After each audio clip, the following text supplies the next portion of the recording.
تو کوئی نجوم ہی بتائے گا. میں تو ہر سیٹ جیتنا چاہتا ہوں. ہر سیٹ جیتنا چاہتا ہوں. الیکشن آپ مجھ سے پوچھیں گے آپ کیا چاہتے ہیں تو صاحب میں ہر سیٹ. سر پیپلز پارٹی کو لیول پلینگ فیلڈ مل رہی ہے؟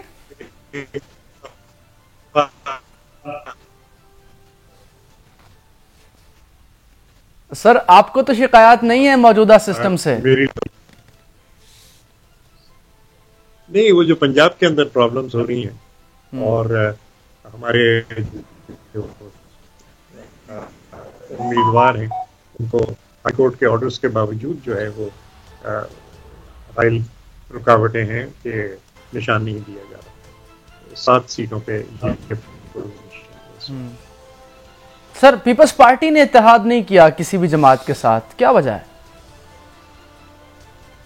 نہیں، ہم تو اپنا جو نظریاتی ہمارا معاشی پروگرام ہے اس کو لے کے چل رہے ہیں آگے.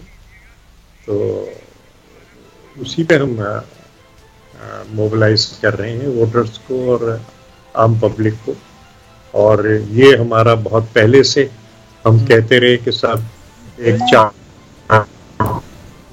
قانون جو ہے وہ دوسرا کوئی ساتھ نہیں آیا تو پھر ہمیں اپنا عوامی جو ہے معیشت کا سامنے لانا پڑا. تاج حیدر صاحب آپ کی آڈیو میں کچھ ٹیکنیکل ایشو آ رہا ہے، ہم دوبارہ آپ سے رابطہ کریں گے ایک بریک کے بعد. ہمارے ساتھ رہیے.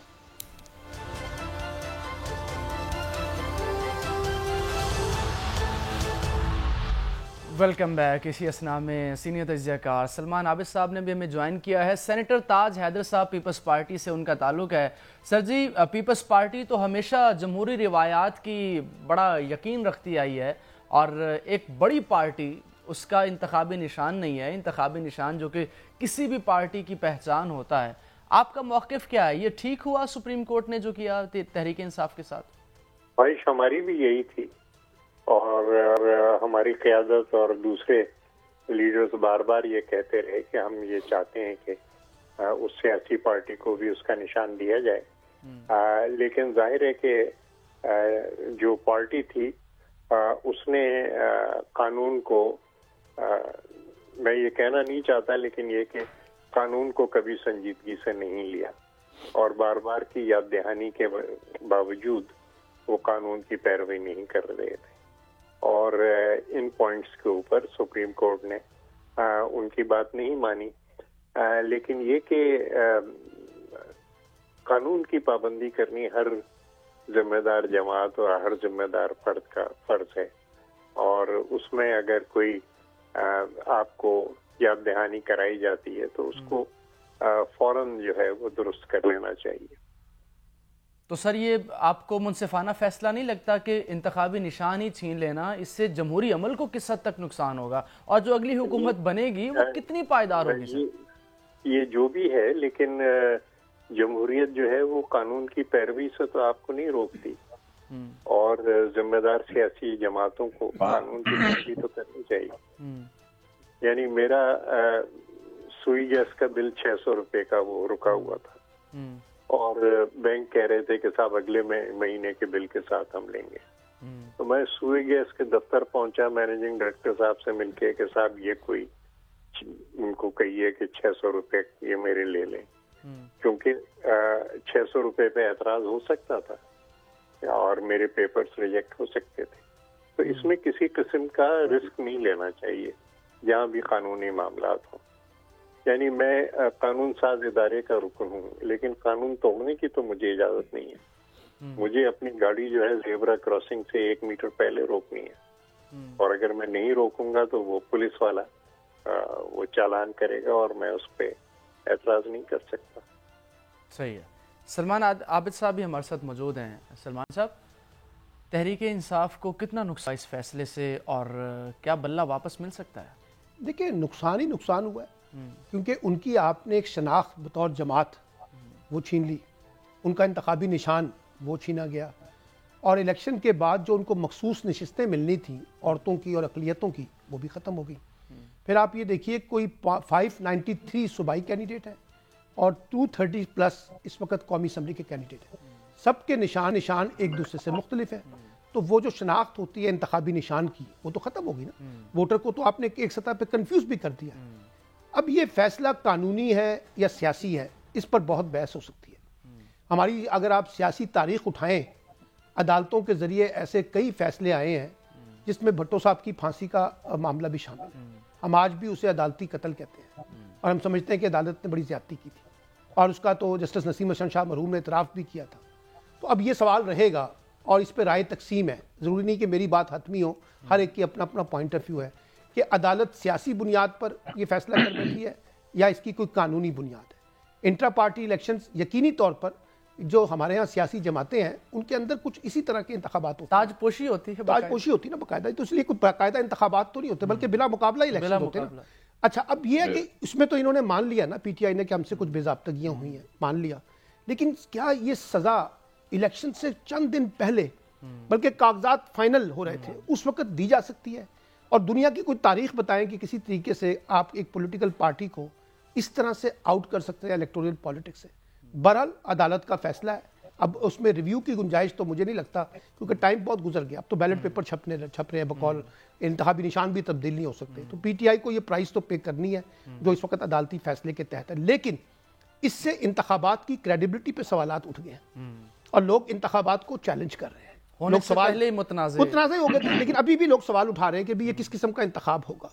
اب ہوگا کیا؟ الیکشن ہو جائے گا، الیکشن کے نتیجے میں ایک حکومت بن جائے گی اور امکان یہی ہے کہ پیپلز پارٹی اور پی ایم ایل این مل کر دوبارہ کولیشن گورنمنٹ میں جائیں گے، یا پیپلز پارٹی اوپر آئے گی اور پی ایم ایل این ان کی اتحادی ہوگی، یا پی ایم ایل این جائے گی اور پیپلز پارٹی ان کی اتحادی ہوگی.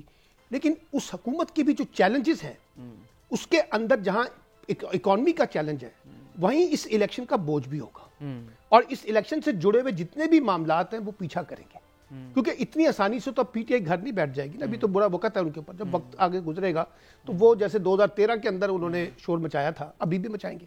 اور پھر سب سے بڑی بات یہ ہے کہ آپ پاکستان کے ووٹرز کو کیا پیغام دے رہے ہیں. دیکھیں نا یہ باتیں سب کو نظر آ رہی تھی کہ پی ٹی آئی کے لیے اس وقت جو صورتحال ہے وہ اچھی نہیں ہے.